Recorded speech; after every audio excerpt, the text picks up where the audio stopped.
Lehenengo saldu, asteazkenetan, ostegunetan eta ostiraletan urnietara. Zortziak 10 gutxitan sartzen geha.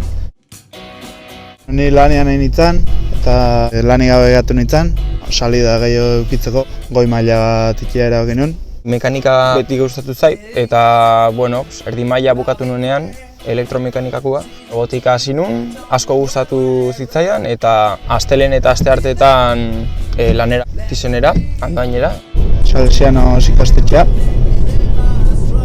eta parkina dago antxe. Hau da parkina eta beti tokia dago aparkatzeko. Eta gero hemen ondoan autopista dago, parada autobus bat dago hementxe hortxe bertan aurrean, trena, Renfe, zerkania zen parada ere hemen ondoan dago. Tailerrean dexente ibiltzea, alde hortatikan, oso ondo. Giro oso hurbila dago eta ona, irakasleak asko dakite, oso profesionalak dira. Nahi gustatzen zait automatizazio alde hori eta gustatzen naiz.